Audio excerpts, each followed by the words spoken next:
تو شاید صدر صاحب کبھی اپنا جو ہے وہ سمری کو ریجیکٹ کر رہے ہیں، ایکسیپٹ کر رہے ہیں، تو شاید ایک سیاسی ہوں کہ پنجاب میں جتنے آئینی بحران پچھلے 3 مہینے میں آئے ہیں، اگر میں grains book of world record سے رابطہ کروں تو ہمارا کیس جو ہے اس کو اپنا جو ہے وہ نمبر 1 پرائرٹی دی جائے گی. لیکن جہاں پر یہ سارے حقائق عوام کے سامنے ہیں اور کابینہ نہ ہونے کے باوجود اللہ کے فضل و کرم سے نہ صرف گندم کو ہم نے پنجاب کی عوام کے لیے اپنے کسانوں سے خرید کر بفر سٹاک پورے کیے، 2200 روپیہ پر من گندم ہم نے اپنے کسانوں سے خریدی اور آج انٹرنیشنل مارکیٹ میں 5500 روپیہ پر من ہے. آج قیمت سے بھی زیادہ کا فرق ہے. اور ہم نے اللہ کے فضل سے کابینہ کے بغیر، مجھے لوگوں نے کہا کہ آپ یہ اتنا بڑا فیصلہ 200 ارب کی سبسڈیاں کرنے جا رہے ہیں تو یہ نہ کیجئے، کابینہ کو آنے دیں. میں نے کہا نہیں، عوام پریشان ہے. ہم نے 10 کلو کے آٹے کا تھیلا 160 سستا کیا 200 ارب کی سبسڈی دے کر. الحمدللہ میری کوئی اوقات نہیں ہے، اللہ کی توفیق سے کیا. آج جب میں آپ سے بات کر رہا ہوں 1 جولائی ہے، آج اللہ کے فضل سے پنجاب کے تمام اضلاع میں THQ، DHQ اور 14 ٹیچنگ ہسپتال میں کینسر سمیت تمام دوائیاں صوبے کی عوام کو مفت ملنے جا رہی ہیں اللہ کے فضل سے. تو میں نے یہ نہیں کہا کہ مجھے 3 مہینے دے دو تو میں پاکستان میں دودھ کی نہریں بہا دوں گا.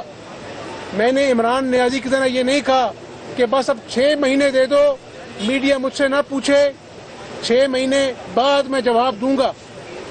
میں نے یہ نہیں کہا کہ 1 سال بعد عمران نیازی نے کہا مجھے تو سمجھ اب آئی ہے تو میں اب کچھ کروں گا. 1 سال ضائع کیا. جہاں پر میں نے آئینی بحران کا ذکر کیا، میں نے صوبے کی عوام کے لیے آسانیاں پیدا کرنے کے لیے دن رات ایک کیا. اب میری بات غور سے سن لیجئے کہ آج بھی سپریم کورٹ میں جو امیدوار ہیں ان کا موقف الگ تھا، PTI کا موقف الگ تھا. عدالت عظمیٰ جب یہ کیس کی سنوائی کر رہی تھی تو کہا جی اب میں عمران نیازی سے لے کے آتا ہوں، تو ان کا آپس میں بھی سوچ کا ربط نہیں تھا. اور عدالت عظمیٰ نے بار بار پوچھا بہر کیف.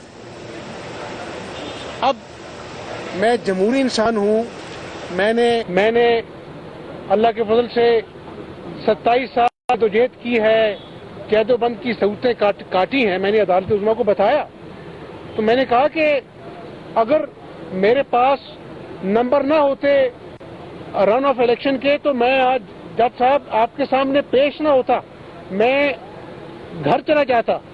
لیکن میں آج بھی، میرے ساتھ کھڑے تھے امیدوار جو PTI کے ہیں، میں نے کہا ان کی موجودگی میں کہتا ہوں کہ ابھی الیکشن کرائیں اور جو ایوان فیصلہ کرے گا میں اس کو دل سے قبول کروں گا. پھر انہوں نے کہا جی کہ آپ 17 جولائی کو جب 20 سیٹوں پر ضمنی الیکشن مکمل ہو جائے گا اس کے بعد 5 دن میں الیکشن کمیشن نوٹیفیکیشن کرتا ہے تو آپ 22 کو دوبارہ الیکشن کرائیں. تو میں نے کہا یہ تو میرے لیے قابل قبول ہے، میرے پاس چھپانے کے لیے کچھ نہیں ہے. اگر 17 کو عوام فیصلہ کرتے ہیں جس کے حق میں فابیا، اس کو اپنا جو ہے وہ قائد ایوان منتخب ہونا چاہیے. لیکن میں پھر کہوں گا صوبے کی عوام کو کہ اللہ کے فضل و کرم سے جتنے بھی آئینی بحران آئے، مجھے عوام کی آسانیاں پیدا کرنے کے منصوبوں سے اللہ کے فضل سے کوئی روک سکا نہ روک سکے گا. اور جتنے دن ہوں مجھے نہیں معلوم، اس رب کو معلوم ہے کیونکہ عزت وہ دیتا ہے.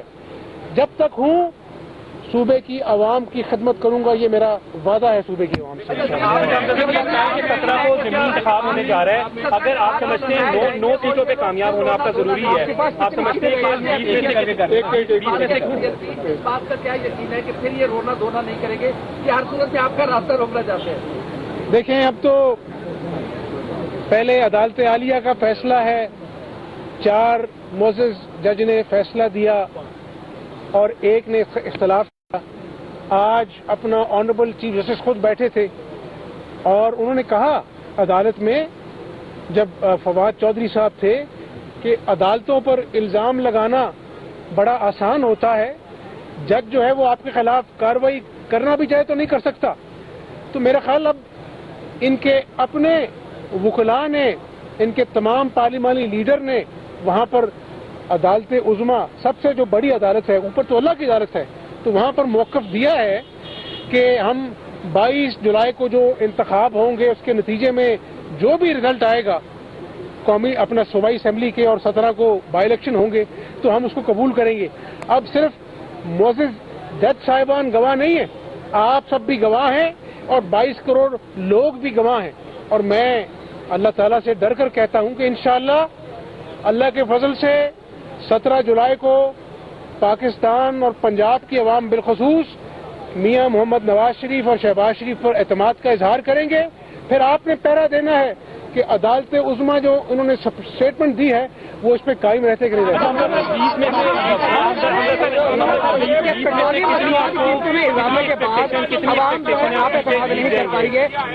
کتنی سیٹیں آپ جیت پائیں گے؟ ٹھیک ہے، عدنان صاحب کا اور عمر صاحب کا ایک ہی سوال ہے۔ یہ پیٹرول کی جو قیمتیں ہیں یہ اس لیے نہیں بڑھائی گئی کہ جس طرح عمران نیازی نے کہا کہ میری سب سے بڑی غلطی تھی کہ میں IMF کے پاس پہلے کیوں نہ چلا گیا۔ 6 مہینے ضائع کیے، سارا جو مارکیٹ سینٹیمنٹ تھا فائنینشیل مارکیٹ کا تباہ و برباد ہو گیا، 40% ڈالر جو ہے وہ بڑھ گیا روپے کے مقابلے میں۔ یہ پیٹرول کی پرائسز، عمران نیازی ایک طرف وعدے وعید کر رہا تھا اور دوسری طرف عوام کو کہہ رہا تھا میں سستا پیٹرول دوں گا، اور پاکستان کی عوام سے گزارش ہے کہ یہ جو دل پر پتھر رکھ کے پیٹرول کی پرائسز بڑھائی گئی ہیں یہ حکومت بچانے کے لیے نہیں، پاکستان کو ڈیفالٹ سے بچانے کے لیے یہ سخت فیصلے کیے گئے۔ اگر آج یہ سخت فیصلے ہم نہ بھی کرتے تو خدا نہ خواستہ اگر پاکستان کی معیشت ڈوب جاتی، ایک ایٹمی قوت اپنا دیوالیہ ہو جاتی، دنیا میں تماشا بنتا، مذاق بنتا، تو یہ سیاسی بوجھ ہے جو شہباز شریف نے نواز شریف کی جماعت میں اٹھایا ہے۔ لیکن عوام کو معلوم ہے کہ جب بھی بجلی کے اندھیرے تھے، ہم نے 28 اپنا جو ہے جو 2018 میں حکومت ختم ہوئی، لوڈ شیڈنگ 0 تھی، اس ملک کو ایٹمی قوت اللہ کے فضل سے نواز شریف نے بنایا، تو آج بھی عوام کو اعتماد ہے کہ یہ وہ جماعت ہے جس نے جب ملک میں مشکل وقت آیا اللہ کے فضل سے اس ملک کو مشکل وقت سے نکالا۔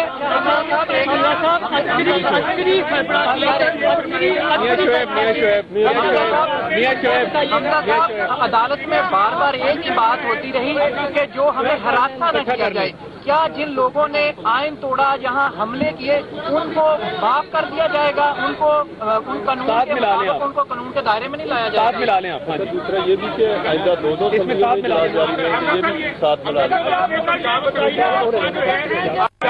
کا مسئلہ بڑے اچھے طریقے سے جو ہے وہ حل کر لیا ہے اور پوری صحافی برادری کو آپ پہ اس بات پہ ہے، لیکن سر ایک درخواست کرنی ہے کہ لاہور پریس کلب کا جو ہے مسائل 2 کروڑ گرانٹ جو ہے بڑے عرصے سے رکی ہوئی ہے۔ عطا اللہ صاحب نے اس کو بڑے اچھے سے اور آپ نے بھی ٹیک اپ کیا، صدر لاہور پریس کلب اعظم چودھری صاحب، سلمان غنی صاحب، سینئر جرنلسٹ سارے آپ سے مل چکے ہیں۔ Sir please